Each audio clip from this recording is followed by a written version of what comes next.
Hello everyone, welcome back to my channel. I hope তোমরা সবাই ভালো আছো। চলে এসেছি আজকে একটা নতুন ভিডিও নিয়ে। সো তোমরা নিশ্চয়ই দেখতে পেয়েছো যে কালকে পিএসসির তরফ থেকে 2024-এ যে অ্যাডভার্টাইজমেন্টটা বেরিয়েছিল, মিসলিনিয়াস সার্ভিসের রিক্রুটমেন্ট এক্সামিনেশন কিন্তু দিয়ে দিয়েছে। মানে 2024-এর, হ্যাঁ 24-এর যেটা আর কি ইন্ডিকেটিভ বেরিয়েছিল সেটা ডিটেলস চলে এসছে। এখানে ফর্ম ফিল আপ থেকে শুরু করে যাবতীয় সবকিছু দিয়ে দিয়েছে। তো পিএসসির ওয়েবসাইটে তোমরা সেটা পেয়ে যাবে। এবার যে কথাটা বলার জন্য আজকের ভিডিওটা সেটা হচ্ছে, তাহলে ডাব্লিউবিসিএস পরীক্ষা হচ্ছে, কারণ ডাব্লিউবিসিএস এর ফর্ম ফিল আপ হয়ে গেছে। আশা করছি জুন মাস নাগাদ পরীক্ষা হবে। তাহলে ডাব্লিউবিসিএস হচ্ছে, এদিকে হচ্ছে মিসলেনিয়াস এর রিক্রুটমেন্ট যেটা আটকে ছিল এতদিন ধরে ইন্ডিকেটিভ, সেটা ভোটের জন্য হোক আর যাই জন্য হোক, আমি অত বিস্তারিত ক্ষেত্রে যাচ্ছি না। আমার বক্তব্য হচ্ছে পরীক্ষা হবে। এবার পরীক্ষা হবে, কেন দেরিতে হচ্ছে এগুলো না ভেবে যদি রাদার আমরা এটা ভাবি যে পরীক্ষাটা হচ্ছে, যখন আমরা পরীক্ষাটাকে ভালো করে দেব, তাহলে জিনিসটা কমপ্লেক্সন আমার মনে হয়, দেখো, জটিল না করে সহজ সরল ভাবে ভাবাটাই সব থেকে দরকার। আগে পরীক্ষা হচ্ছে মানে আমাদের বেস্ট দিতে হবে।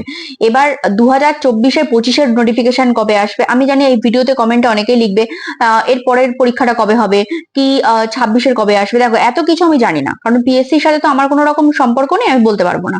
কিন্তু হ্যাঁ, এটুকুনি আমি বলতে পারি, আমি আগেও বলেছিলাম, ইন্ডিকেটিভ 2024-এর যে নোটিফিকেশন গুলো বেরিয়েছিল সেগুলো ডিটেলস আসবে, কারণ ওগুলো বেরিয়ে গেছে অলরেডি। ঠিক আছে, ওগুলো ফর্ম ফিল আপ আসবে। নতুন কি হবে না হবে আমার সে বিষয় নিয়ে আমি জানি না, সেটা পিএসসির মাথা ব্যথা, পিএসসি ভাববে এবং পিএসসি নিশ্চয়ই পরীক্ষা নেবে।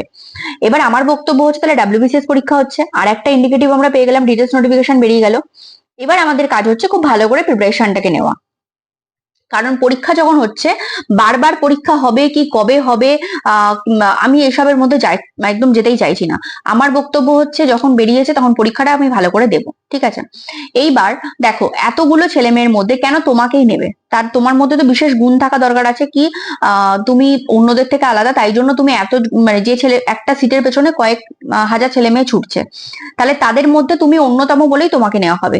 সো আমি নেগেটিভ জিনিসগুলোকে একদম বাদ দিয়ে পজিটিভলি ধরতে চাই। পরীক্ষা হচ্ছে, আমাদেরকে প্রিপারেশন খুব ভালো করে নিতে হবে। এবং কেন আমি সবার থেকে আলাদা, কেন আমি সব দিক থেকে আলাদা, কেন হচ্ছে আমার কথা বলা বা আমার পড়াশুনো বা আমার স্ট্র্যাটেজি বা আমার রুটিন অন্যদের থেকে আমাদেরকে আলাদা করবে। দেখো, চাকরি পাওয়ার পরে চাকরির প্রস্তুতি নিয়ে তুমি অনেক গল্প দিতে পারো, হতেই পারে, সেটা কোনো সমস্যা না। তোমার মতো করেও দিতে পারো, এমনকি তুমি যেটা করোনি সেটাও তুমি দিতে পারো, কারণ সেটা সম্বন্ধে কেউ জানতে চাইবে না।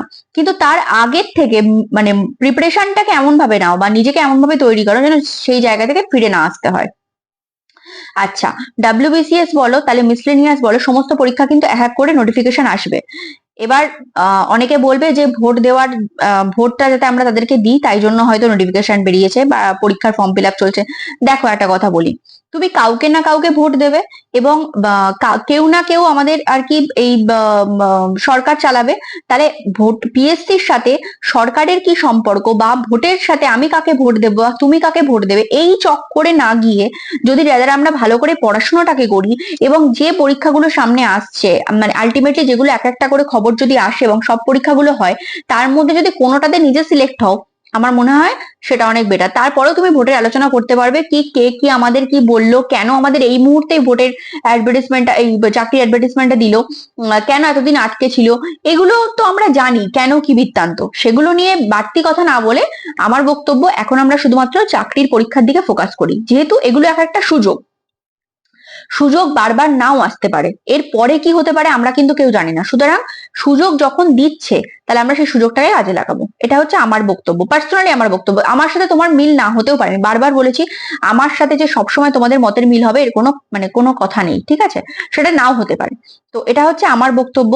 এবার বলি, যারা মনে করছো ডাব্লিউবিসিএস এর আমাদের যে অনলাইন ব্যাচ চলছে, তাতে তোমরা জিএস বা ইংলিশের, আমি বারবার বলছি, জিএস বা ইংলিশের ব্যাচে এনরোল করবে, তারা এই নাম্বারে হোয়াটসঅ্যাপ করতে পারো। ইংলিশের ব্যাচ হচ্ছে প্রথম প্রিলিমস কে লক্ষ্য করে হচ্ছে, তারপর প্রিলিমস শেষ হয়ে গেলে আমরা মেন্স কে লক্ষ্য করে ওই ব্যাচটাই কন্টিনিউ করব। ঠিক আছে, এটা কোনো ক্র্যাশ কোর্স নয়, বারবার বলছি, এটা 1 ইয়ারের একটা কোর্স। যারা মনে করছো যে মানে প্রিপারেশন নিয়ে দেবে বা কিভাবে কি করবে বুঝতে পারছো না, তারাই শুধুমাত্র যোগাযোগ করবে। আচ্ছা, এরপর আসি, কি কি থাকছে না। সবার অনেক অনেক প্রশ্ন, প্রচুর প্রচুর মেসেজ মানে পেয়েছি। ম্যাথ, কারেন্ট অ্যাফেয়ার্স থাকবে না, হচ্ছে ডেসক্রিপটিভ বেঙ্গলি থাকবে না, অপশনাল পেপার থাকবে না। এই চারটে জিনিস বাদ দিয়ে তুমি এখানে সবকটা পাবে। Math, reasoning, current affair, descriptive Bengali, আর descriptive Bengali, math, reasoning, current affairs, আর এগুলো বাদ দিয়ে তুমি সবগুলো পাবে অপশনাল পেপার। ঠিক আছে, যাই হোক, তাহলে এই হচ্ছে ডিটেলস। তোমরা আমাকে ফোন করার দরকার নেই, এই নাম্বারে হোয়াটসঅ্যাপ করবে। হোয়াটসঅ্যাপে কন্ট্যাক্ট আগে দেখে নেবে, কি কি আছে না আছে টোটালটা পড়ে নেবে, তারপরে ফোন করবে। ঠিক আছে, তো এই হচ্ছে ডিটেলস, আমি বলে দিলাম। সো আমি এখন সবাইকে বলবো শুধুমাত্র পড়াশোনার দিকে ফোকাস করো, কে কি করলো না করলো এসব চিন্তাই করো না। অনেকদিন পরে নোটিফিকেশন গুলো বেরোচ্ছে, এটা খুব ভালো কথা, মানে খুব আশার কথা। যেখানে সবকিছু আটকে ছিল, আমরা শুধু আলোচনাই করে গেছি, মানে কোনো ফল হয়নি, সেখানে দাঁড়িয়ে যদি বেরোয় সেটাকে কাজে লাগাতে হবে, ব্যাস, that's all. So thank you so much সবাইকে, চ্যানেলটাকে সাবস্ক্রাইব করে রেখো। Thank you.